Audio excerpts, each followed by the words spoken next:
Magandang araw mga banateros at eto na nga, magkekwentuhan lang tayo ng malupit na malupit kasi nagte-trending yung photo na yan eh.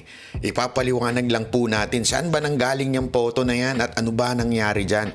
Yung photo na po na yan po kasi kumakalat sa social media at yung photo na yan po ay nakuhanan sa loob ng KOJC na kung saan ay supposedly warrant of arrest lamang ang ay ng mga kapulisan. Hindi ho search warrant, magkaiba po yun.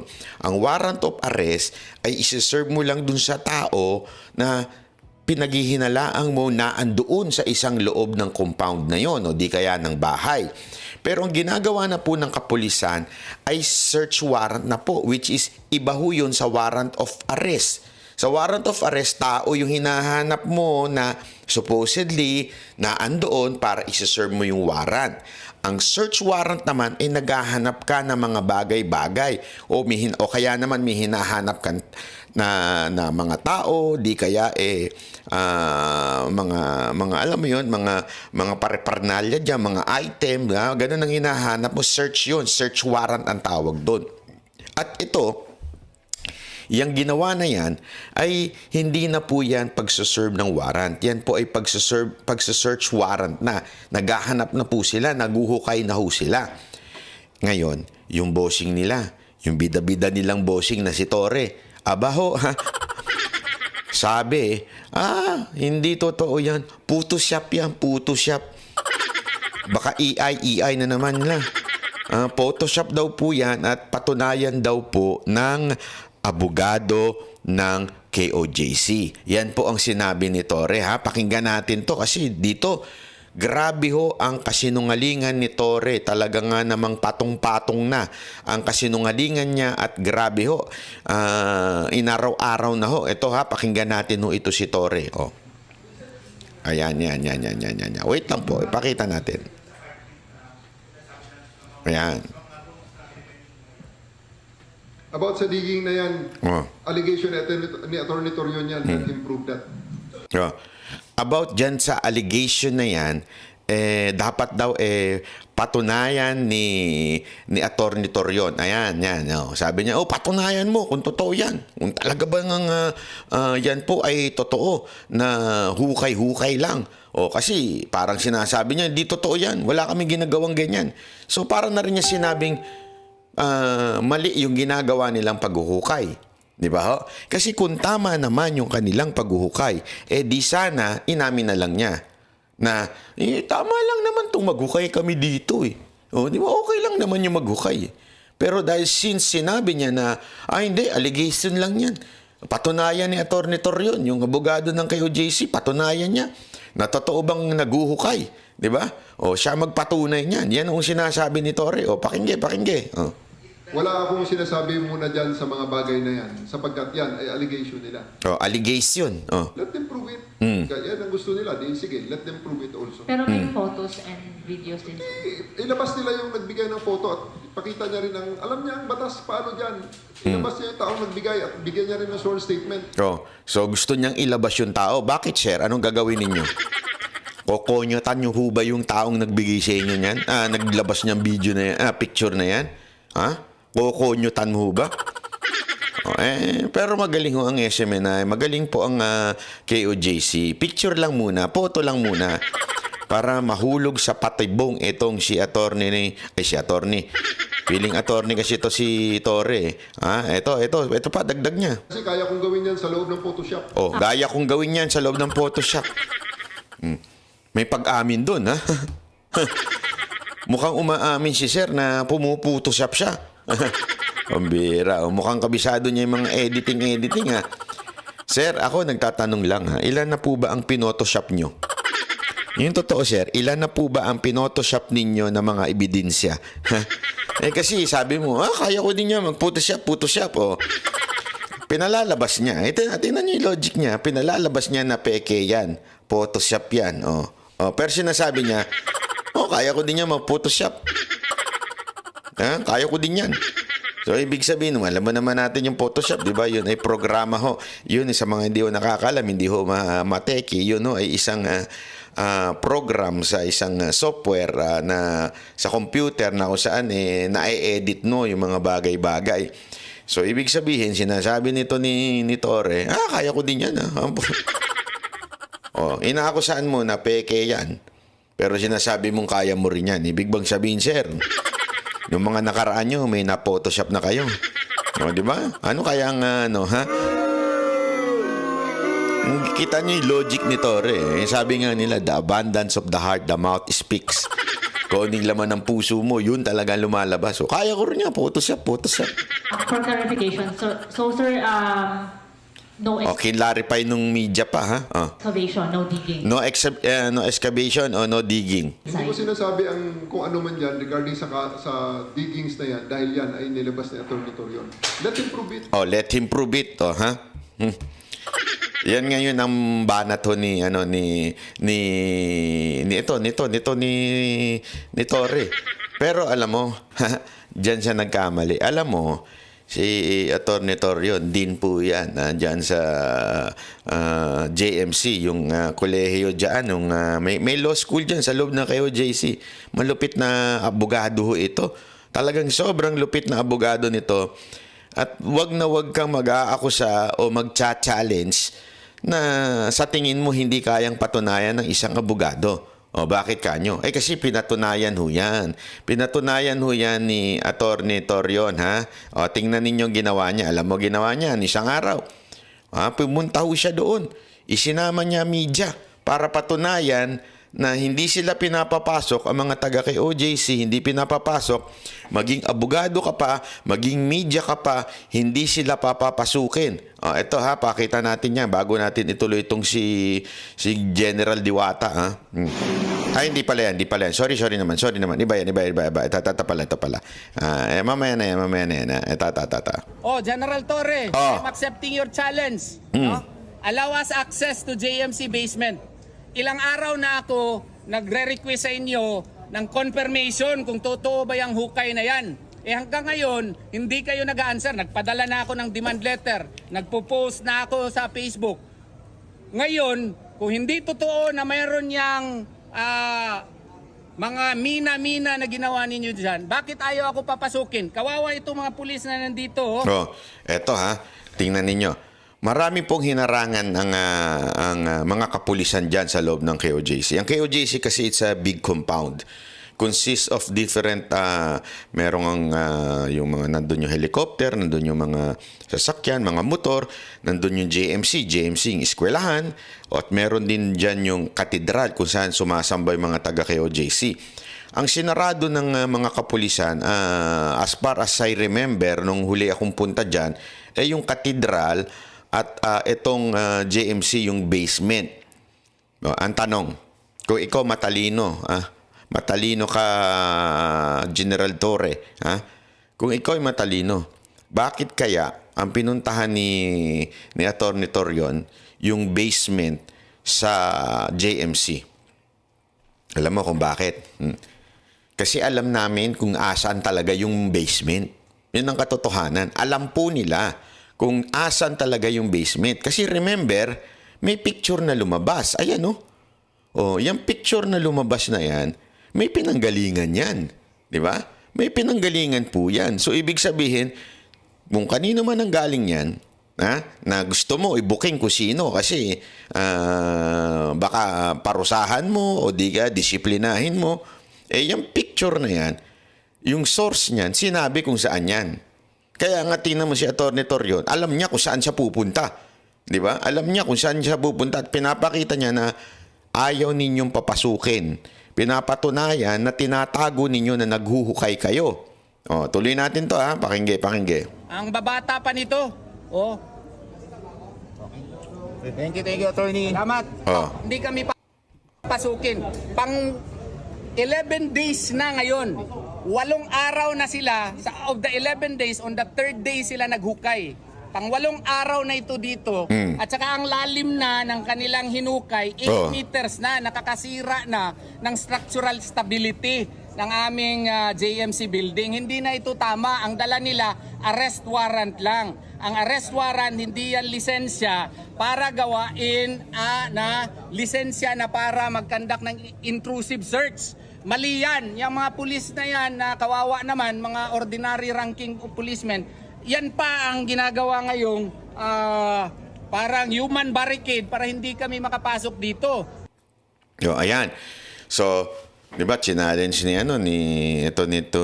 Diwata ay ni General Torre. Ha? Challenge niya. Eto, pumayag si Attorney Torion, pinuntahan. Oh, kita nyo. Okay? Wala, bigay talaga. Bumibigay na itong mga kapulisan na nagsusumbong. Isipin nyo, saan manggagaling yung picture? Sige, kung kayo matalino at magaling kayo. Diba? Sa tingin mo, General Torres, saan ang galing yung picture? Sa mga taga-KOJC? Hindi. Sa bata mo. Sa bata mo nang galing yung picture. Ibig sabihin, isa sa mga tao dyan, mga naguhukay, busit na sa'yo. Animal ka daw. Parang ganun ang sinasabi. Pambihira ka, pinapagod mo sila sa imahinasyon mo na naandyan, yung tumitibok. Diba? Hindi ko alam eh. Siguro favorite nito yung kanta ni Donna. Ano ba yun? Si Donna ba yun? Tama ba yun? Yung kapag tumibok ang puso. Di ba? Siguro. Favorite mo siguro yung kaya kasi bullshit na ho yung mga pulis dyan. Kami alam ho namin yan. Bullshit na dito kay Torre yung mga pulis na inuutusan niyang maghukay. At yung iba pa nga, hindi mga pulis. Yung iba naman, talagang mga minero. Talagang, tuloy pa natin to. Kasi nungalingan nito ni Torre. Tuloy natin, ha? Di ba, in the same manner na gusto niya i-prove namin yung guilt at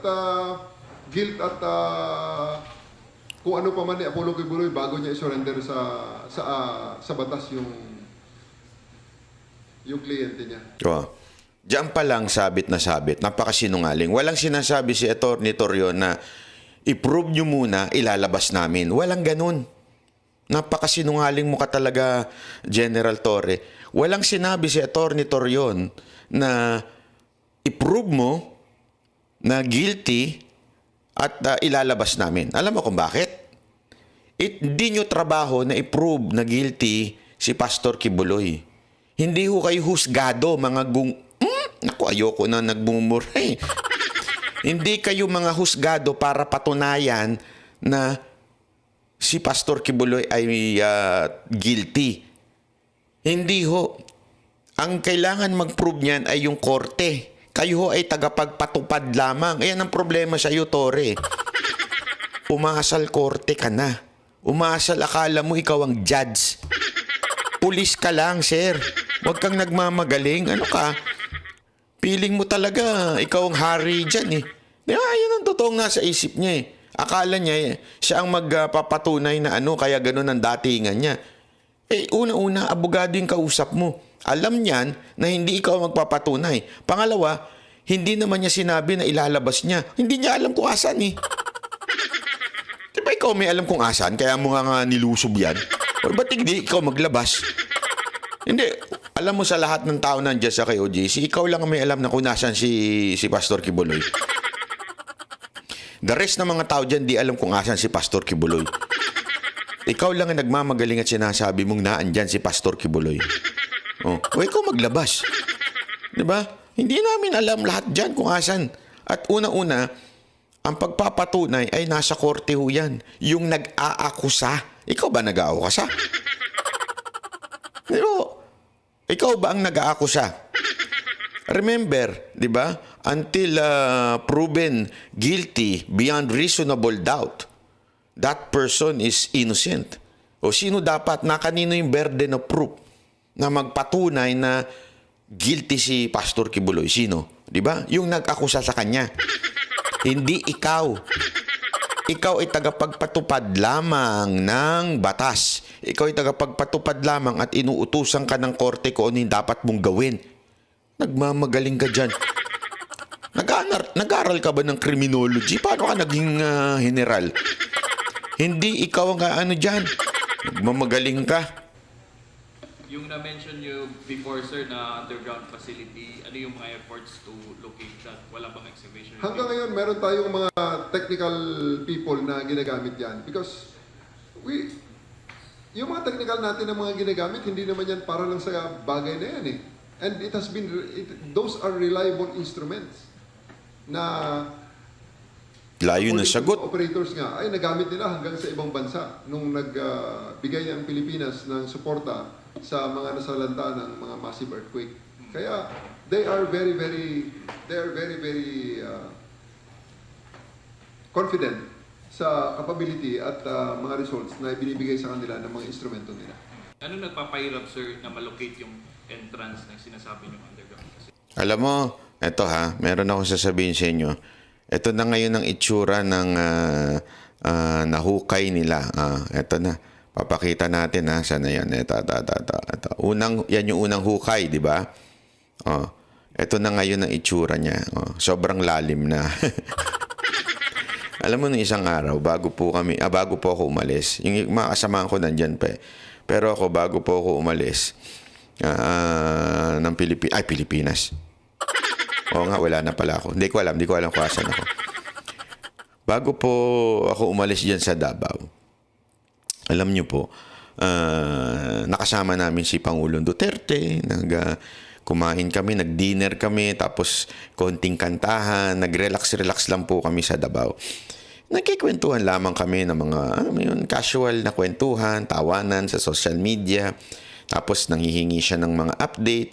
Although yung iba nakikita niya na may mga tinatanong nga siya. Although confidential, di ko nakikwento. Pero ito, pinakita ko ito. Itong mga picture na ito. Pinakita ko kay Pangulong Duterte. Tapos tawa siya ng tawa. Talagang alam mo yung tawa niya nakaka-insulto. Sabi niya, buhay pa kaya dyan si Pastor? Alam mo yung logic niyang yun. Sabi tama talaga si Pierad. Gulat talaga ako nung sinabi niya yun eh. Buhay pa kaya dyan si Pastor? Tama nga naman. Kung talagang naandyan si Pastor at hinuhukay mo yan, ha? Mantakin mo, hinuhukay mo, di ba? Hinuhukay mo yan. So, ibig sabihin, natabunan dyan si Pastor for 11 days na ano yung buhay pa? Dinaig pa si Kristo, ha? Hindi siya nag-ano, ha? Pero alam mo yun, common sense naman mga kababayan kung nandyan si Pastor Kibuloy sa hukay na yan. Buhay pa kaya siya? 11 days na kayo naguhukay hanggang ngayon. Ganyan ang itsura, mantakin mo. Wala hong wala hong yung parang sinasabi nilang bunker na merong bahay sa baba sa ilalim. Wala, puro lupa di ba? So ibig sabihin, diyan nila sinasabing na ano nila yung heartbeat. Alam mo, kayong mga kapulisan, medyo hinay-hinay kayo. Baka mamaya, demonyo na yung mahukay nyo siya. May heartbeat daw eh. Di ba? Pero sa bagay, alam ko, yung mga vampire, wala namang heartbeat yun. So, malay natin, baka mamaya yung heartbeat na nahukay nyo, anaconda na yun eh. Di ba? Hindi kaya uud yun. Di ba? Eto. Sabi nung iba, dali, banat bay. Hindi naman ata totoo yan. Baka tama naman talaga si Torre. Photoshop ba yan? Baka Photoshop, sabi nga niya, siya marunong di mag-Photoshop eh. Di ba? Kasi alam mo sa Photoshop, eto tama naman siya. Ang Photoshop, magaling yan eh. Di ba? Pwedeng, marami shabu. Halimbawa lang hindi ko sinasabing ginagawa ni Torre to pero kunwari maraming shabu, tapos pinicturean. Pwede mong i-Photoshop yun, bawasan mo yung shabu eh. Di ba? Totoo. Gago! Hindi pwede yun sa Photoshop. Mamalay mo, pag may huli, biglang nababawasan. Hindi natin alam. Hindi ko sinasabing ginagawa ni Torre yun. Hindi ko sinasabi. Pero kasi sabi niya, magaling daw siya mag-Photoshop eh. Pwede mong gawin yun eh. Tanggalin mo tapos pag may mga sa beach, di ba? Yung mga tao, dami-dami. Pwede mong tanggalin yung isang tao doon, mawawala. Parang sa shabu din yan eh. So, kunwari may huling sobrang daming shabu, tapos babawasan mo ng kalahati, yun to lang sasabihin mo, ito lang nahuli namin shabu. Pero sa picture, malaki pala yun, di ba? Malay mo lang naman. Hindi naman natin sinasabi ginagawa niya yun, ha? Hindi ko sinasabi ginagawa niya. Baka ginagawa ng ibang mga editor ng Photoshop. Hindi ko lang alam kung sa kapulisan natin may gumagawa nun. Anyway, baka sabihin ninyo Photoshop, di ba? Yan ang sinasabi nila. Photoshop yan, Photoshop, gano'n. Ang problema, mga kababayan, bago pa lumabas itong video, alam ko may video.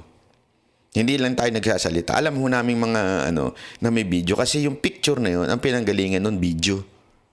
Alam mo natin yan na may video po yan. So, dito na naman, pumalpak na naman po si Torre dito.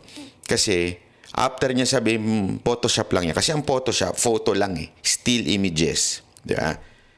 Pwede mo ma-edit yun. Pero pag video, napakahirap mong i-edit yan. Kahit napakagandang video editor na program, hindi mo basta-basta mahahalata. Hindi ganun kadali. Diba? Hindi yung katulad ng photo, medyo mas madali pang madaya. Pero pag video, naku po, napakahirap na. Yun po talaga ang katotohanan. Bago pa lumabas yung photo, meron ang pinanggalingan po talaga niya video. So, ibig sabihin, merong mga pulis na busit na po sa ginagawa ni Torre at ayan, binidyo na at pinicturan po yung nangyayaring paghuhukay. O, panoorin natin, ha? General. Hindi yan. Sorry naman, mali. Ito yun. Yan. General Torre. Ay, hindi naman yan. Mali na naman ako. Wait, ha? Hindi din yan. Wait lang. Nasaan na yun? Kanina nakita ko na yun,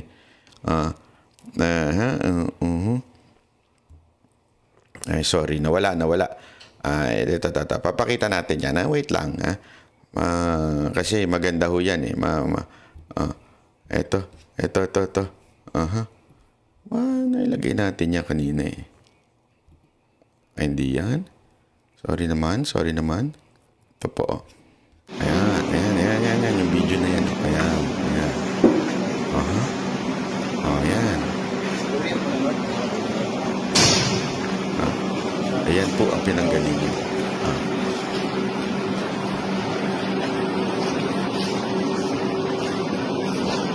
Diba?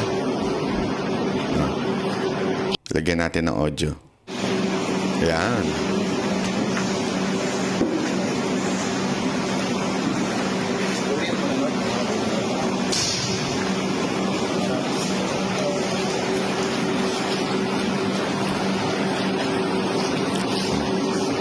Pansinin ninyo mga kababayan, yung nagbibideo, hindi po nakakatago. Gets niya? Kayo, magaling na investigador. Yung nagbibideo po, hindi po siya nakatago. Yung nagbibideo po ay kasama nila. Ibig sabihin, marami na pong galit na pulis kay Torre at binubuking na yung ginagawa nila. Di ba? Sinasabi ko naman sa inyo, isang araw pa ayaw nyo maniwala. Sabi ng iba, nagpapakalat daw tayo ng fake news dahil sa meron tayong isang vlog na sinabi natin nagkakaroon na ng girian ang mga ilang kapulisan sa loob ng KOJC. Ayan ang patunay. Ibig sabihin, yung instruction ni Torre, di ba? Kaya nga, grabe yung human barricade ng mga pulis, di ba? Para hindi makita ng mga media, ng abogado. Tapos yung nasa loob, mga pulis po yan. Wala pong taga KOJC dyan. So, ibig sabihin po, yung mga tao dyan, busit na ho kay Torre. Di ba?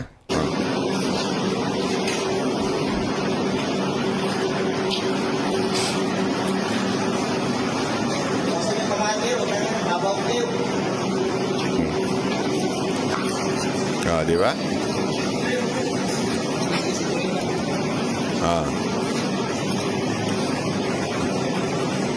Kaya nga, di ba, sabi ni Torre, patunayan nyo. Kasi alam niyang, hindi niya sinasabing, hindi, okay lang naman mag-ukay, alam niya kasing mali. Alam niyang bawal yung ginagawa na yan. Alam niyang illegal yan. Kaya nga sinabi niya, patunayan nyo. Kung alam niyang legal yan, di hindi niya na sana sinabi yun. Sinabi niya, ano ngayon? Legal naman mag-ukay kami, di ba? Ibig sabihin, sabit ka na naman, Torre.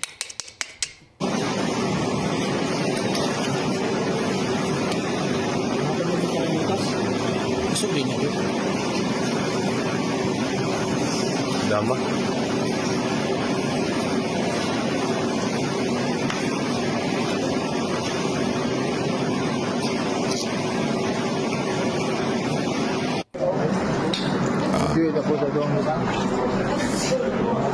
Kita niya.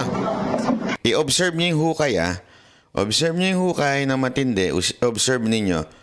Ano itsura niyang hukay na yan? Ako nagtatanong lang, eto ba yan? Yan, di ba? O eto nang mas malalim? Kita niya. Tandaan ninyo, ito ang unang nilabas ni Atty. Torion. Ibig sabihin, ayan na ho yan. Ayan. Tapos, ito na yung pangalawa niyang nilabas, yung mas malalim na.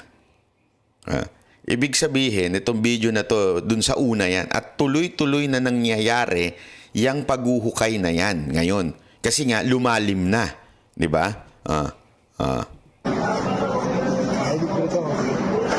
Di ba? Kita nyo?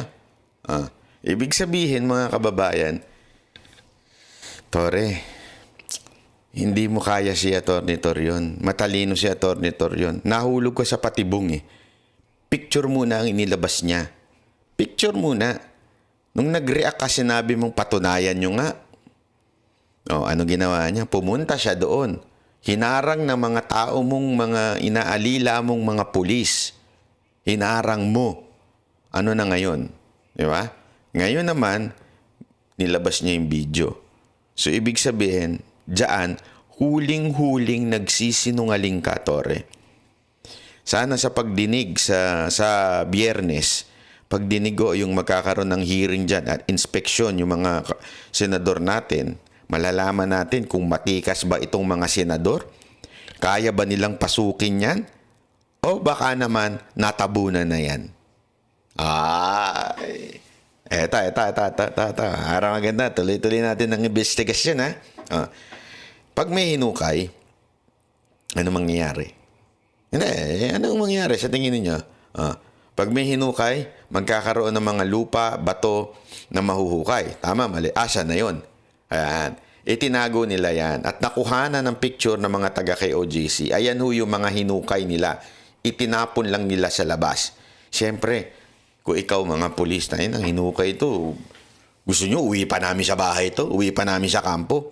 Tinapon lang nila sa labas. Magaling ang mabilis ang mga mata ng taga-KOJC. Talaga nga namang sila ho ay eksperto pagdating sa pagbabantay. So, nakita nila.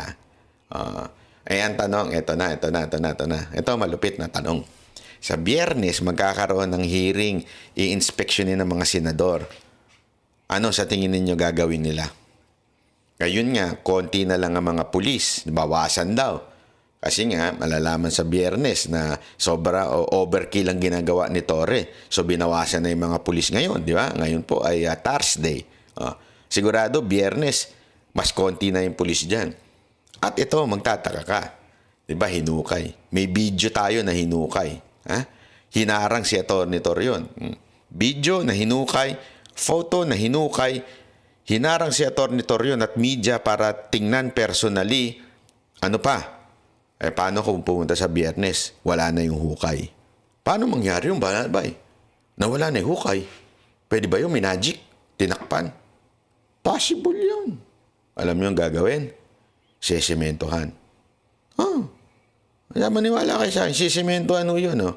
Kaya nga, meron mangang sementong natagpuan. Sandali, hanapin ko kung asan yun. Hindi yan. Eto, meron semento pong natagpuan sila na kung saan ito pala video, may video. Ito,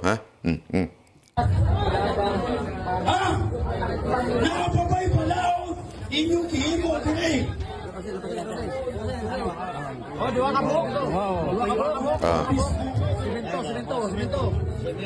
Yung semento tinago sa ilalim ng tubig. Di ba? Palusot pa ikaw, Tore. Di ba? Booking ka na naman. Gago! Di ba?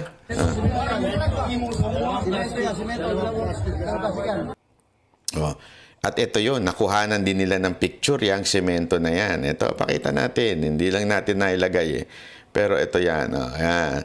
Ito po yung semento na yon na nakasakay saan? Sa mobile. Ayan. Di ba? Ayun, makikita niyo yung semento na yun. Tapos ito yung laman nun. So, sa madaling salita, Bakit ka magpapasok ng simento sa KOJC? Ano to? Gagawa ka ng bahay? Di ba? Tapos may mga lupa kang inalis, tapos ngayon may simento kang pinasok. O di obvious na obvious. Obvious na obvious na meron talaga kayong hinukay which is illegal. Hindi po kasi search warrant ang daladala nila. Ang daladala nila, warrant of arrest. Hindi ho pwedeng maghukay ka, wasakin mo yan at hukayin mo. Diba? Ayan o, may simento. So, sesimentohan nila bago, kaya double time sila ngayon. Sinisimentohan nila yung hinukay nila. Para pag dinalaw ng mga senador, naka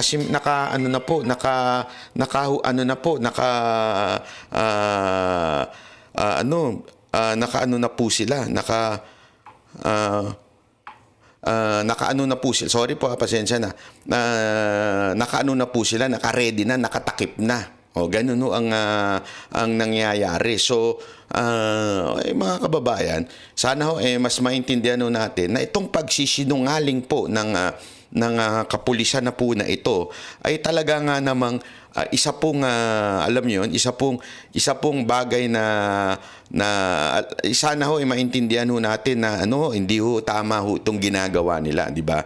So, mga kababayan, sana po bantayan natin to sa Biyernes, di ba? Bantayan ho natin sa Biyernes kasi sigurado ako natakpan na yung butas na yan, di ba? Kasi kung kung alam ni Tory na tama yan, kung alam ni Tory na hindi illegal yung ginagawa niyan, di ba po, kanya pong hindi itatanggi yan, hindi niya tatakpan yan. Kasi alam niya, legal yung ginagawa niya. Alam niya pong illegal yung kanyang ginagawa. Kaya po, gagawin niya po yan, di ba? Yun po ang kaya niya tatakpan. Guilty kasi siya. Di ba? Guilty po talaga siya sa maling pag-serve ng warrant. Ganyan po kasinungaling si Tory. Dapat ito si Tory makulong. Hindi kasi yung kanyang ginagawa ay hindi na po tama. Hindi na po naaayon sa batas. Ulitin ko kung sa tingin naaayon sa batas yung ginagawa niya, hindi niya po tatakpan yan. Hindi niya po itatago yan sa media. Bakit niya tinago? Ibig sabihin, alam niyang may mali. Di ba magtatago ka lang naman pag may mali ka? Hindi mo naman itatago, hindi mo ikahihiyayan kung hindi ka mali. Di ba? Kaya nga iba dyan, yung mga kabit nila, nitatago nila Bakit kasi nga, alam mo nilang mali. Di ba? Ganun naman na katotohanan Alam mo nilang kahihiyan yun. Sabi ko sa inyo Tore, kung ako sa'yo, eto may payo lang ako Sumuko ka na. Sumuko. Ikaw ang sumuko. Huwag si Pastor Kibuloy yung pasukuhin mo. Ikaw ang sumuko. Sumuko ka na at sabihin mong palpak ka talaga. Aminin mo na lang talaga. Palpak ka. Aminin mo na yung haka-haka mo, yung mga duda mo na andyan si Pastor, mali ka. Alam mo, sa totoo lang, ego mo na yan Yung umiiral sa'yo ngayon, ego mo na. Ito ang problema, mga kababayan. Yung ego nitong general na to, ang nagsasaper ay yung mga pulis niya. Ang mga tiga KOJC, maniwala kayo sa akin, the more nyong inaatake, lalong lumalakas. The more ninyong kinakawawa at ginigipit, lalong nabibuild ang faith nila. Pero yung mga kapulisan mo, Mr. Tory, unti-unti nang gustong dakpin ka dahil sa kapalpakan mo. Palpak ka, sir. Tanungin mo lahat ng pulis doon. Pumunta ka minsan doon. Hindi na nga pupunta yan Pumunta ka doon. Tanungin mo sa kanila, palpak ba ako? Sigurado ako baka may kasama pang konyat yun. Sasabihin, palpak ka talaga, sir. Ganunin ka pa nun. Palpak ka, sir. Pinagod mo kami dito. Wala naman pala dito. Akala ko ba alam mong nandi dito? Akala ko ba meron kang information na naandi dito? Pinagod mo lang kami lahat. Binaha yung aming mga pamilya. Kasi tandaan ninyo, hanggang mga taga Manila, meron nilagay dyan na mga pulis. Pinagod ninyo, pinangakuan ninyo. Sabi pa nga nung ibang mga pulis dyan Mas masarap pa daw ang pagkain ng mga nakakulong kesa sa pagkain nila. Kawawa ho. Maniwala ko kayo sa akin, ako nakita ng sarili ko mata. Grabe ho yung pinapakain sa kanila. Para talagang pagkain ng... eto